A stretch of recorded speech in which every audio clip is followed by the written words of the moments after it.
What's up guys, Josh here, and today we're going to be comparing the tried and true Blue Yeti microphone with the brand new up and coming Elgato Wave 3 microphone.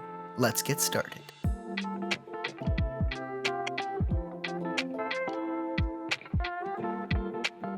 So we will be splitting this into 4 categories. These categories are design, sound quality, software, and then a direct comparison between the 4 microphones. The best microphone in each category gains a point, and the one with the most points at the end of the competition is the winner. Let's start out with design. In terms of build quality, the Blue Yeti's exterior is made of metal, making it feel sturdier and heavier than the Wave 3 microphone. Because of this, the Blue Yeti is a lot heavier as well. The Yeti mic without the stand weighs a little bit over a pound, while the Wave 3 microphone without the stand weighs a little bit around half a pound. One difference between the Blue Yeti and the Wave 3 is how tall they are. Without the stand, the Blue Yeti is 7.6 inches tall, and without the stand, the Elgato Wave 3 is 6.3 inches tall. If you do plan on traveling a lot though, having a little bit smaller of a microphone might be helpful for you, so the Elgato Wave 3 might be something that would be more useful. Because the Blue Yeti is heavier, you gotta be careful with what boom arm you choose. You gotta have one that will be able to hold your Blue Yeti, because if your boom arm breaks with your Blue Yeti on it,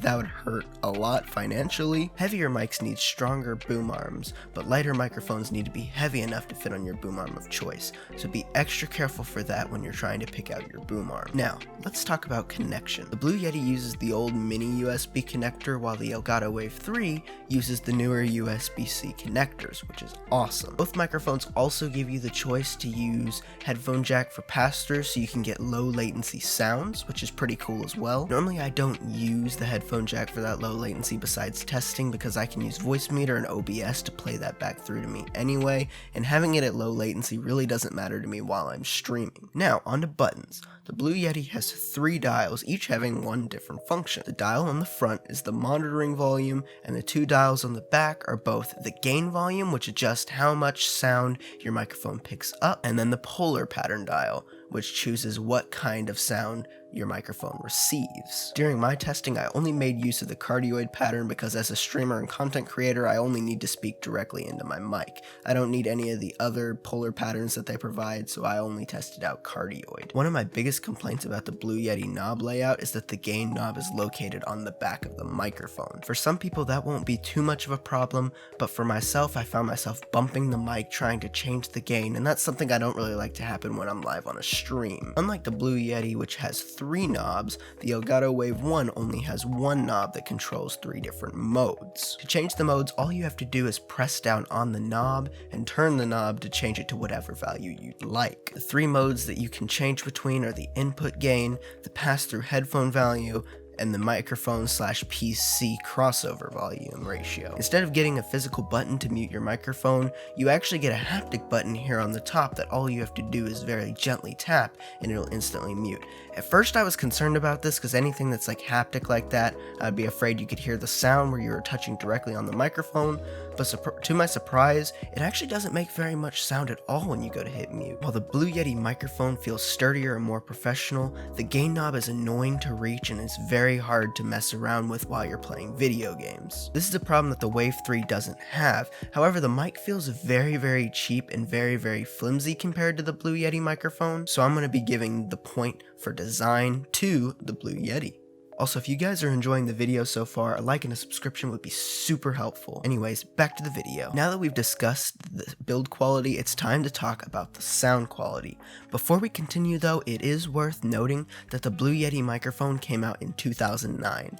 That is almost 12 years ago, while this new Wave 3 only came out last year in 2020. It is honestly amazing how well the Blue Yeti microphone has aged and how good it is standing up against newer mics today. Anyway, let's talk about the specs. The Blue Yeti has a max bit depth of 16 bits and a max sample rate of 48 kilohertz, and supports 4 polar patterns: cardioid, bidirectional, omnidirectional, and stereo. At the time of recording this video, the Blue Yeti microphone runs for $130, which is amazing for the specs that you're getting in this microphone. Now, onto the Wave 3 specs. The Wave 3 has a max bit depth of 24 bits and a max sample rate of 96 kilohertz and only supports 1 polar pattern, which is cardioid. Normally having only one polar pattern might make some people upset, because it feels like it's lacking some of those features, but for people who are streaming and making content, only having the cardioid pattern probably won't hurt that much since it's just you by yourself. So if you are just making content and streaming, that's something that I wouldn't be too concerned about. The feature that makes this microphone stand out versus pretty much any other microphone on the market right now is clip guard. This feature is a lifesaver for streamers and content creators who raise their voice whenever something exciting in a game happens. Basically, when the microphone notices that the input volume is peaking, it automatically reroutes the sound through another low volume signal to prevent it from peaking, which is awesome. Basically, that distortion sound that you hear when people start yelling is the clipping of a microphone, and that's something that doesn't always happen because of the clip guard feature built into the Elgato Wave 3. At the time of recording this video, the Wave 3 goes for $160. Yeah, that's $30 more than the Blue Yeti in the back, but it comes with some extra features that the Blue Yeti just doesn't have, which makes it an incredible value for what you're buying. Both microphones offer some really great specs for their price points, but with specs, the Wave 3 is clearly ahead of the Yeti with features and specs that the Yeti just can't match. So the point in the specs category has to go to the Elgato Wave 3. So far it's tied with the Wave 3 having 1 point and the Blue Yeti also having 1 point. So which microphone do you think's gonna win the comparison? Let me know down in the comments. Now, let's talk about software. Unfortunately, the Blue Yeti doesn't have any official software for the old Yeti microphones, but there are other softwares you can use to modify things like EQ and volume and stuff like that. Because of this, it is slightly behind the Elgato Wave 3, which has the Wavelink software. The Wavelink software is incredible for streamers and content creators. Instead of having to purchase a Go XLR, this application lets you split all of your sounds into different audio channels where they can then be modified and the volume can be changed for each one individually. This is incredibly powerful when creating content because you can manage the audio for yourself and for your stream. If you're enjoying copyrighted music while streaming, you can make it only feed through your headset but not to your stream, keeping you from getting a copyright claim. Pretty cool, huh? The Wavelink program gives you full control of your Wave 3 microphone and all of its features, and it connects to your Stream Deck where you can change settings on your Wave 3 in the push of a button, which is awesome. While the Elgato suite is super amazing, there are other external programs like Voicemeeter that work really well with any USB microphone, and honestly, if you don't have a Stream Deck, I might even suggest you use Voicemeeter with your Wave 3 microphone anyway. The Wave 3 has an incredible software that acts like a Go XLR, and while the EQ settings aren't in the application yet, you can use external applications to modify the EQ of your microphone. And while the Blue Yeti can use applications like Voicemeeter, it just can't keep up with the Stream Deck integration that the Wavelink software provides for the Wave 3. Because of this, I will be giving another point to the Elgato Wave 3. Now, this is where you'll be able to figure this out for yourself. No filters, no EQ, no nothing. We will be comparing the Wave 3 and the Blue Yeti's audio quality side by side now. The Wave 3 features a built-in pop filter that helps eliminate some of the extra distortion sounds and plosive sounds that come from P and B sounds. If you'd like to further reduce those plosive sounds, you can buy a pop filter from Elgato for about $30. Another thing I noticed while testing this mic is that the Wave 3's gain range seemed to be wider than the Blue Yeti. It seemed that the minimum gain on the Wave 3 was quieter than the Yeti, and the maximum gain on the Wave 3 was louder than the Yeti's maximum gain. While the Wave 3 is definitely the go-to mic for streamers, the Yeti still has its place.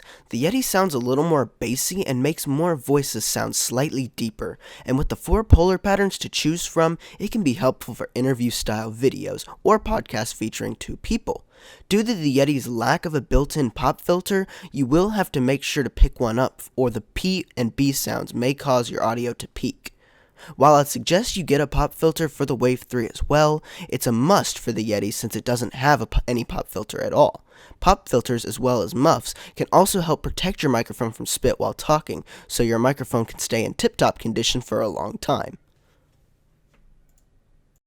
In terms of audio, I feel like the Elgato Wave 3 feels more full and has more clarity than the Blue Yeti, but the bass in the Blue Yeti is something to die for. It sounds so good, and I wish I could get it in my Wave 3 without changing all of the EQ. While I believe the Yeti has a spot for a wider group of people, I also think that most people will end up using the cardioid pattern anyway, which is something the Wave 3 definitely specializes in. Because of this, I'm also going to give this one to the Wave microphone. That was a whole lot of info there. At the end of the comparison, the Blue Yeti microphone has 1 point, while the Elgato Wave 3 has 3 points. So the Wave 3 is the clear winner this time. Please do note, this doesn't mean that the Blue Yeti microphone is bad at all. It's a great microphone even after being released 12 years ago.